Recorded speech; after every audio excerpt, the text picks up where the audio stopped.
Daryl here. The channel is Programming in Any Language. The supporting website is programminginanylanguage.com or black-duck.com. They both take you to the same place, and it's a place where you'll find the videos and PDFs of the code. The video is Inheritance Demo Part 1, Planning and Design. Making sense of inheritance is easy when looked at through the lens of a meaningful application.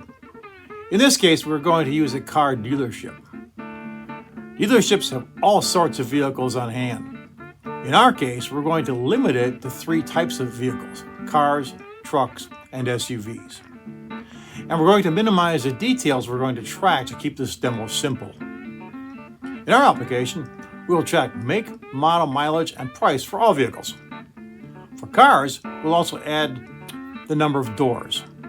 For trucks, we'll track the drive, 4-wheel drive, 2-wheel drive. And for SUVs, we'll track the number of passengers that it can hold.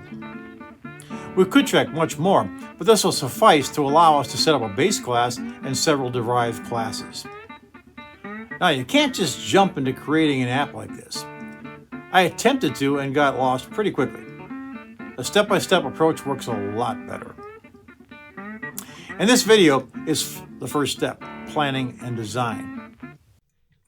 Okay, we're going to take some time to take inheritance and look at it in a program or an application, so to speak, so we can see how it all fits together. I call this video the inheritance demo. And with it, we're going to take a look and see just how we can apply this, and we can apply it to all kinds of applications once we've seen this. The first thing I do is planning and design. You want to take a look at this. I actually tried to put this thing together without any plan whatsoever and got totally messed up in there. And so I stepped back, thought about it for a day, and I said, wait a minute, this has got to have a plan. You really have to do something with this kind of stuff. Like all things, they need to plan if it's going to go smooth. Yeah, you can rush it and try to do something and put it together, but without the plan, you're asking for trouble.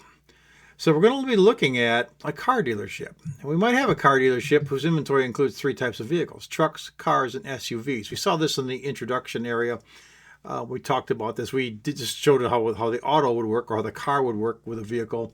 This time we're going to use the truck and the SUV as well. So the dealership keeps the following data. It keeps the make, model, mileage, and price. An actual dealership would probably keep more than that: VIN numbers, all kinds of stuff.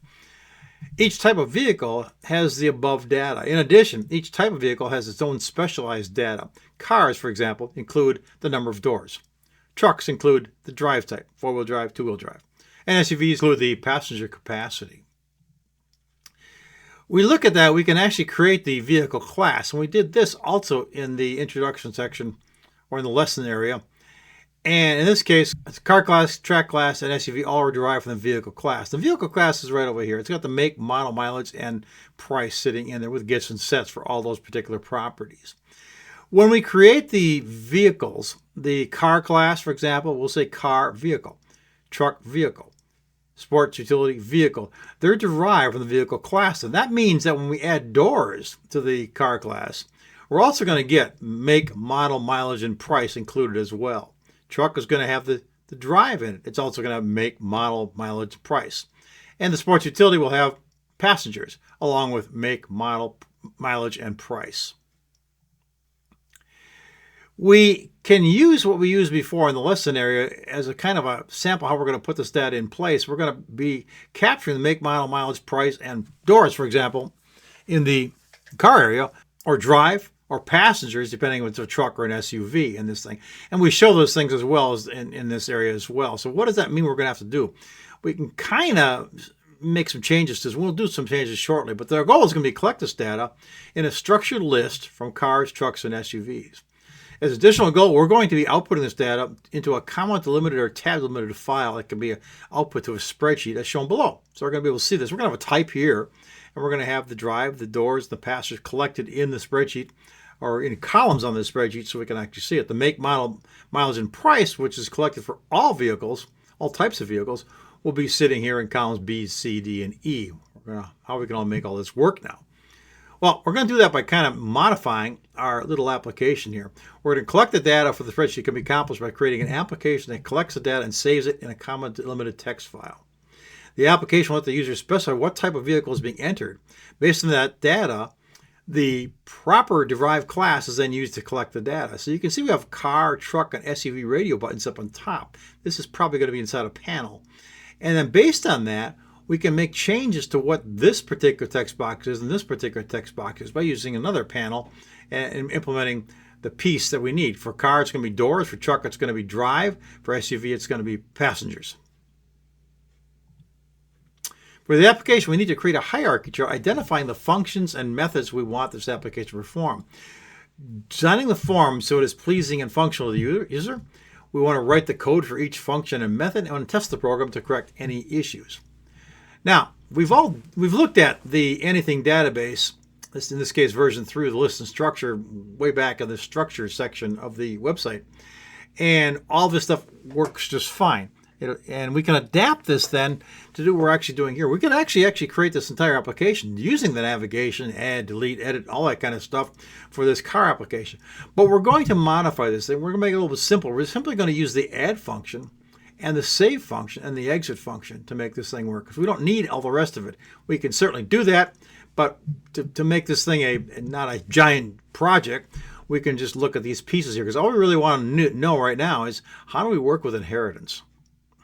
So we're going to use that add, and we're going to add a record to a list. We're going to have a save function that's going to output our records from the list to a file, which will be written by a spreadsheet, and we're going to have an exit button doing that. So it's really cut this thing way down to virtually nothing to make it short and sweet.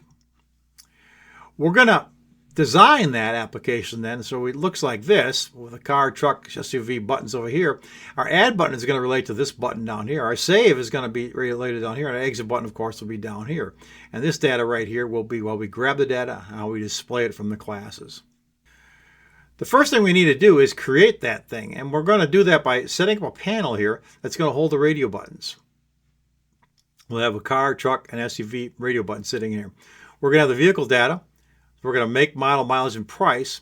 And in here, we're going to have another panel called panel doors, panel drive, panel passengers, which in turn is going to be holding text doors, text drive, and text passengers. And so 2 of these panels will be invisible, and one of them will be visible, showing us what we want. And it'll be related to the panel up here with the radio buttons. So when the radio button says car, we're going to have panel door showing. When it says truck, we're going to have panel drive showing. When it says SUV, we're going to have panel passenger showing. The same thing happens down here. Our make, model, mileage, and price labels are going to be sitting down here to display that. And our doors will be down here, again with a panel. Panel property doors, panel property drive, panel property passengers. Again with LBL door, LBL drive, LBL passengers sitting inside those panels. And again, the radio button is going to detect which one actually shows up so we can actually see it. There's a button create to create the object once we put text in here. There's a save button. This is going to write this thing out to a file. And we have an exit button that's going to make that all work. So this will be our starting application, what we're actually going to look at. And we've got the form sitting up right here. I'm going to change the text on here right now to be vehicle demo. And place it in there. And I also want to change the size. I'm going to make the size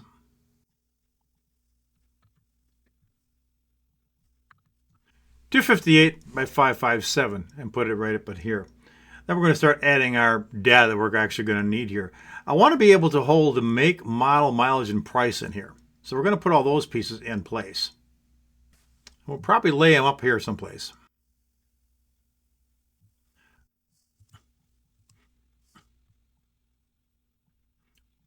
I also want to grab the object properties that we're going to be displaying, make, model, price, and mileage, and lay them in here as well.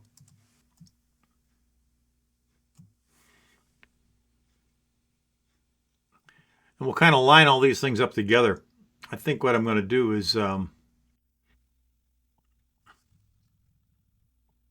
them up so they're even with the properties here, and they look good from that standpoint. That looks pretty good from what I'm seeing right now.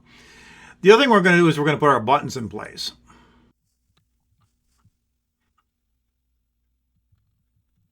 Now, this is enough to give us what we need for our vehicle piece on there, but it doesn't include the truck, the car, or the SUV data. Our create object buttons are here. And if we look at the properties on this thing right away, we've got them named button create object, save, button save, and button exit. We also have the TXT make, TXT model, TXT mileage, and TXT price, LBL make, model, LBL mileage, and LBL price. We're not naming these pieces right here because we don't need them to be named. We're not going to use those in code. Same with the labels that we have in front of this kind of stuff. What we're missing, though, is we need to have, in fact, let's make a little more room here, I think. Bring this thing down a little bit. We're going to want to put a panel in here with those radio buttons. So to do that, we'll just pop them right up in here.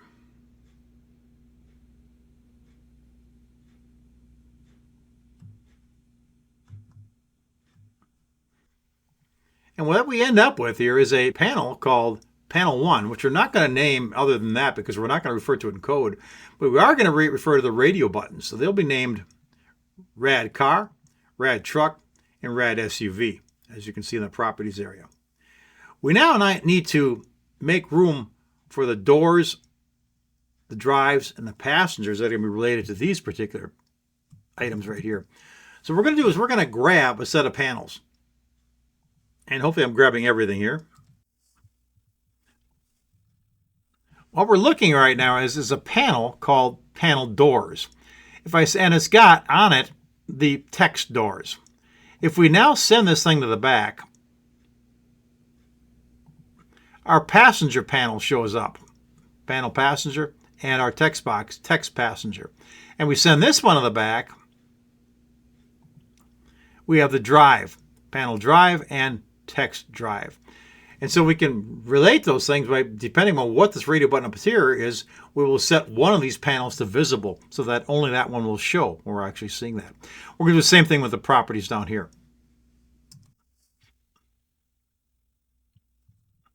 And what we're seeing here is we're seeing the passenger panel right here, panel prop passengers with the label LBL passengers.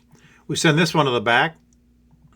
We have panel prop drive and LBL drive. Send this one to the back. And we've got panel doors, panel prop doors, and LBL doors. So all our pieces are in place now.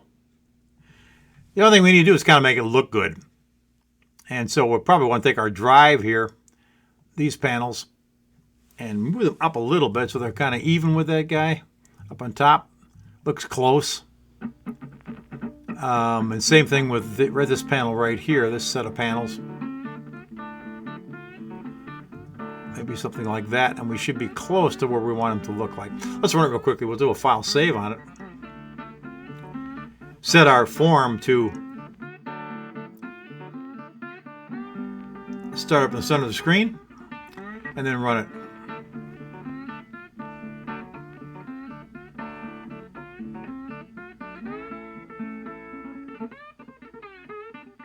And there she is. That looks pretty good.